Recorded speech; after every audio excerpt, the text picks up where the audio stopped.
এর আগের ভিডিওতে ভারতের প্রাচীনতম শিক্ষা প্রতিষ্ঠান নালন্দা বিশ্ববিদ্যালয় ও জৈন ধর্মের 24তম তীর্থঙ্কর মহাবীরের নির্মাণ লাভের স্থান পাওয়াপুরী সম্পর্কে যাবতীয় তথ্য তুলে ধরেছিলাম। যারা আমার আগের ভিডিওটি দেখেননি তাদের জন্য ডেসক্রিপশন বক্সে দেওয়া লিঙ্ক থেকে আগের ভিডিওগুলি দেখার অনুরোধ রইল। নালন্দা, বুদ্ধগয়া ও রাজগীর সিরিজের ভ্রমণ বৃত্তান্তে আজকের ভিডিওতে থাকছে রাজগীরের বিভিন্ন দ্রষ্টব্য স্থানগুলি সম্পর্কে বর্ণনা। কলকাতা থেকে যারা সরাসরি রাজগীর আসতে চান তারা হাওড়া বা শিয়ালদা থেকে পাটনাগামী যে কোনো ট্রেনে বখতিয়ারপুর স্টেশনে নেমে সেখান থেকে ছোট গাড়ি বা অটো ভাড়া করে 8 থেকে 9 ঘন্টার মধ্যে সরাসরি রাজগীর পৌঁছতে পারবেন। কলকাতা থেকে রাজগীরের দূরত্ব প্রায় 510 কিলোমিটার এবং বখতিয়ারপুর স্টেশন থেকে রাজগীরের দূরত্ব প্রায় 53 কিলোমিটার।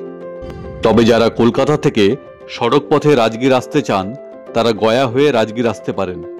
আমরা অবশ্য প্রথমে বুদ্ধগয়া দর্শন করে সেখান থেকে একটি ছোট গাড়ি ভাড়া করে রাজগীর পৌঁছেছিলাম।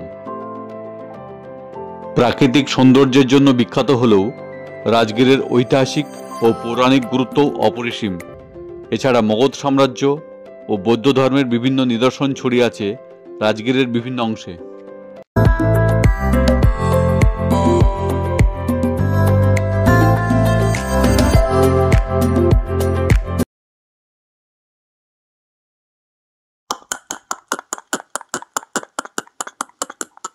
রাজগীরে ঘুরতে এসে টাঙায় চাপবো না তা তো কখনো হয় না। তাই রাজগীরের যে হোটেলে আমরা ছিলাম তার সামনে থেকে সকালেই একটি টাঙা ভাড়া করে নিলাম রাজগীরের বিভিন্ন দর্শনীয় স্থানগুলি ঘুরে দেখবার জন্য। টাঙা ভাড়া পড়ে মোটামুটি 1500 থেকে 1800 টাকার মধ্যে। এটি বিশ্ব শান্তি স্তূপে যাওয়ার রাস্তা। বিহার পর্যটন কেন্দ্রের এই রাস্তাটি অপূর্ব সুন্দর। তবে টাঙা করে ঘোরার মধ্যে একটা রোমাঞ্চকর অনুভূতি আছে। আজকে আমাদের প্রথম গন্তব্য গৃদ্ধকূট পাহাড়ের ওপর অবস্থিত রাজগীরের অন্যতম দ্রষ্টব্য বিশ্ব শান্তিস্তূপ দর্শন। এই প্রসঙ্গে জানিয়ে রাখি, বিশ্ব শান্তিস্তূপে যাওয়ার এই রাস্তায় টোটো বা অটো যাওয়ার অনুমতি নেই, তাই টাঙা আপনাকে করতেই হবে। এখান থেকে রোপওয়ে চেপে শান্তিস্তূপে যেতে হবে। মাথাপিছু চার্জ 150 টাকা। রাজগীরের এই শান্তিস্তূপে যাওয়ার জন্য অন্যতম আকর্ষণ রোপওয়ে। এখানে 2 ধরনের রোপওয়ে আছে।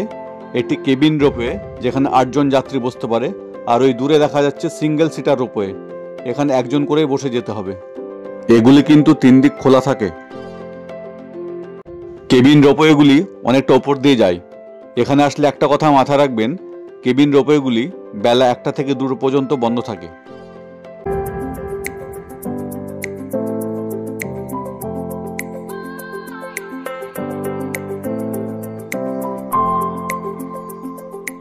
চারিদিকে যে পাহাড়গুলো দেখা যাচ্ছে তার নাম হচ্ছে বিপুলগিরি, উদয়গিরি, রত্নগিরি, সোনগিরি ইত্যাদি।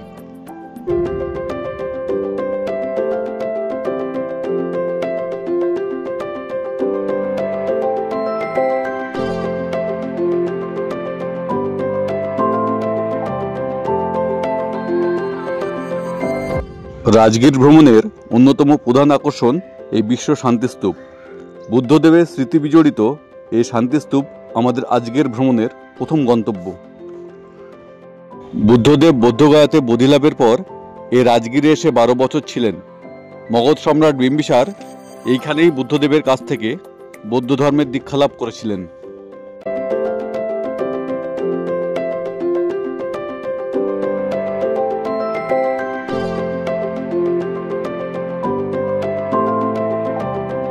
যে পাহাড়ের ওপর এই শান্তিস্তূপটি অবস্থিত সেই পাহাড়ের নাম গৃদ্ধকূট পর্বত। স্বয়ং বুদ্ধদেব যখন এখানে আসতেন তখন মগধ সম্রাট বিম্বিসার এখানে আসতেন বুদ্ধদেবকে প্রণাম জানাবার জন্য। তাই এই স্থানটি বৌদ্ধ ধর্মাবলম্বীদের জন্য অতি পবিত্র স্থান।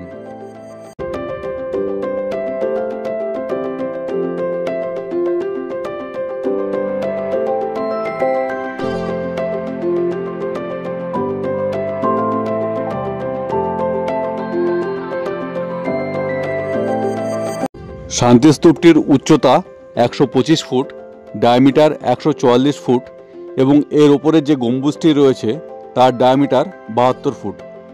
জাপানের মিয়োমাজি সম্প্রদায় গৃদ্ধকূট পাহাড়ের উপরে এই স্তূপটি নির্মাণ করেছিলেন।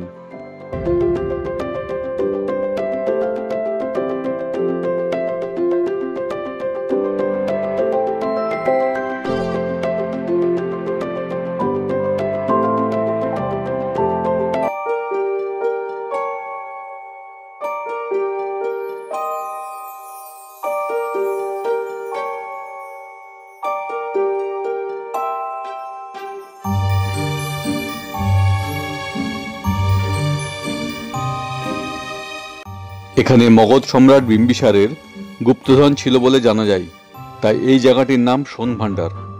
ব্রিটিশ শাসনের সময় এখানে পাহাড়কে কেটে বিভিন্নভাবে সেই সোনার ভান্ডারকে খুঁজে বার করার চেষ্টা করা হয়েছিল। এমনকি ডিনামাইট ফাটিয়েও পাহাড়কে ভাঙার চেষ্টা করা হয়েছিল, কিন্তু তাতে সফল হয়নি।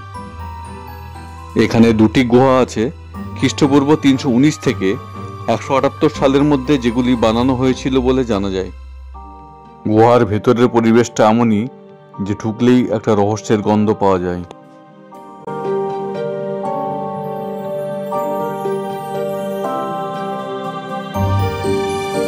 এই দিনের বেলাতেও গুহার ভেতরে যথেষ্ট অন্ধকার, মোবাইল ফোনের আলোতে যেটুকু দেখানো সম্ভব হচ্ছে। এই গুহার ভেতরে আছে গুপ্ত দরজা, আর তার পেছনে আছে বিম্বিসারের গুপ্তধন। এখানে শঙ্খলিপিতে সূত্র লেখা ছিল, যে সূত্র ধরে এই দরজা খুলে গুপ্তধন উদ্ধার করা যেত, কিন্তু সেই সূত্র পাঠোদ্ধার করা সম্ভব হয়নি। আমি এখন যাচ্ছি জরাসন্ধের আখড়া দেখতে। এই জরাসন্ধের আখড়া দেখতে গেলে টাঙা বা অটোতে যাওয়া যাবে না। সোন ভান্ডারের সামনে যে টোটো আছে, সেই টোটোতে চেপে আপনাকে জরাসন্ধের আখড়া যেতে হবে। এটা এখানকার নিয়ম। এই জরাসন্ধের আখড়াতে ভীমের সাথে জরাসন্ধের যুদ্ধ হয়েছিল। জরাসন্ধ ছিলেন বৃহদ্রথের পুত্র, অত্যন্ত পরাক্রমশালী রাজা। মগধ সাম্রাজ্যে জরাসন্ধের অনেক পরাক্রমের নিদর্শন রয়েছে। এটি আখড়ার মূল জায়গা, যেখানে ভীম জরাসন্ধকে হত্যা করেছিলেন। স্থানীয় মতবাদ অনুসারে এখানকার মাটি দুধ, হলুদ এবং চন্দন মেশানো। পৌরাণিক মতে জরাসন্ধ পৃথক পৃথক দুই মায়ের গর্ভ থেকে জন্ম নিয়েছিলেন। ভীমের সঙ্গে 28 দিন ধরে যখন এ স্থানে জরাসন্ধের যুদ্ধ চলছে, ভীম বারবার তাকে মাটিতে আছাড় মারছেন, কিন্তু জরাসন্ধকে হত্যা করতে পারছেন না। সেই সময় স্বয়ং শ্রীকৃষ্ণ সেখানে উপস্থিত থেকে একটি তুষ হাতে নিয়ে ইঙ্গিত করলেন। তিনি তুষটিকে মাঝখান দিয়ে চিড়ে ফেলে সেটিকে দুদিকে ছুঁড়ে ফেললেন, অর্থাৎ বোঝাতে চাইলেন জরাসন্ধের শরীরটিকে মাঝখান দিয়ে চিড়ে ফেলে যদি তার বিপরীত দিকে ছুঁড়ে ফেলা যায়, তবেই জরাসন্ধের মৃত্যু ঘটবে। ভীম এভাবেই জরাসন্ধকে হত্যা করেন।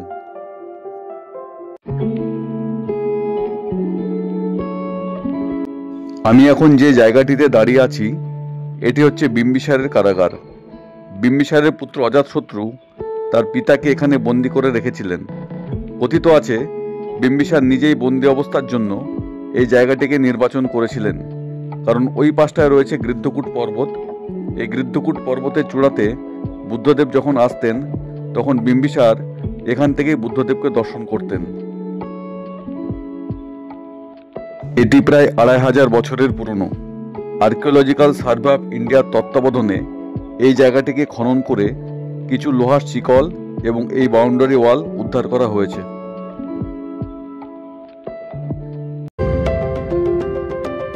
আমি এখন প্রবেশ করছি রাজগীরের অন্যতম প্রধান দ্রষ্টব্য ভিরায়তন জৈন মিউজিয়ামে। দেখা যাক ভেতরে কি আছে।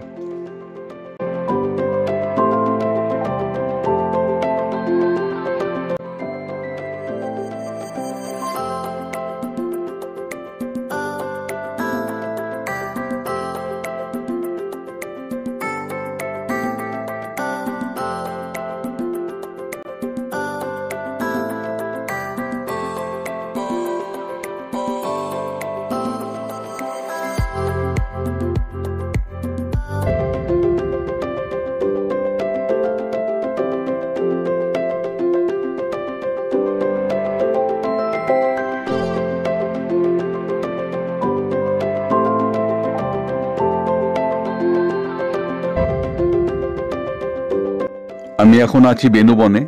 এই বেনুবনটি সম্রাট বিম্বিসার বুদ্ধদেবকে দান করেছিলেন। এখানে সুগন্ধি বাঁশ গাছের সমাহার রয়েছে। বুদ্ধদেবের সময় থেকে বাঁশ গাছের বিভিন্ন বংশ এইখানেই বিস্তার লাভ করেছে। এখানে একটি সুদৃশ্য পার্ক মতো করা হয়েছে, যার প্রবেশ মূল্য 10 টাকা।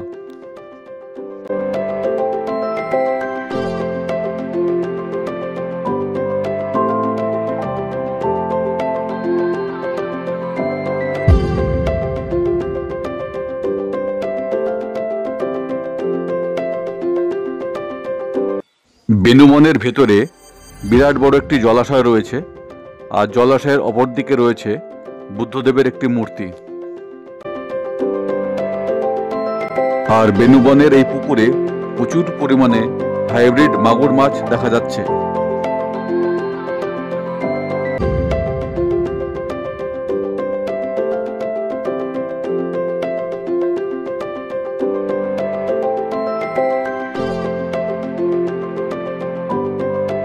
দূরে পাহাড়ের ওপরে প্রাচীরের মতো যে অংশটি দেখা যাচ্ছে একে বলা হয় সাইকোপ্লিয়ান ওয়াল। এই প্রাচীরটা দেখতে অনেকটা চীনের প্রাচীরের মতো। এটি আজ থেকে প্রায় 2500 বছরের পুরনো। মগধ সাম্রাজ্যের রাজধানী এই রাজগীর, যার পূর্ব নাম ছিল রাজগৃহ, এই রাজগৃহকে শত্রুর হাত থেকে রক্ষা করবার জন্য 40 কিলোমিটার দীর্ঘ এই প্রাচীরটি বানানো হয়েছিল, যার কিছুটা অংশ আজও অক্ষত রয়েছে। এখন আমি এসে পৌঁছে গেছি রথচক্র নিশান দেখতে। এই মুহূর্তে আমি যেখানে দাঁড়িয়ে আছি সেখানে সমান্তরালভাবে দুপাশ দিয়ে পাথরের ওপর দিয়ে লম্বা দাগ চলে গেছে। পাথরের ওপর সমান্তরাল চাকার দাগ কিভাবে সম্ভব হলো তা যদি পৌরাণিক মতকে বিশ্বাস করতেই হয় তাহলে বলাই যায় যে এটি স্বয়ং শ্রীকৃষ্ণের রথের চাকার দাগ। দেখে মনে হচ্ছে ঠিক যেন এখান দিয়ে একটি রথ চলে গেছে আর তার চাকার দাগ এই পাথরে খোদাই হয়ে আছে। তাই এই জায়গার পৌরাণিক গুরুত্বও অপরিসীম। রাজগীরের বিভিন্ন দর্শনীয় স্থানগুলো আমরা আজ ঘুরে দেখলাম। প্রায় বিকেল গড়িয়ে সন্ধে হয়ে গেল। যে কোনো জায়গা ঘুরতে গেলে যেটি সব থেকে বেশি প্রয়োজন তা হলো খাওয়ার জন্য ভালো কোনো হোটেল বা রেস্টুরেন্টের খোঁজ পাওয়া। রাজগীরে সব থেকে ভালো খাওয়ার জায়গা রয়েছে ব্রহ্মকুণ্ডের ঠিক উল্টো দিকে পাঞ্জাবি ধাবা।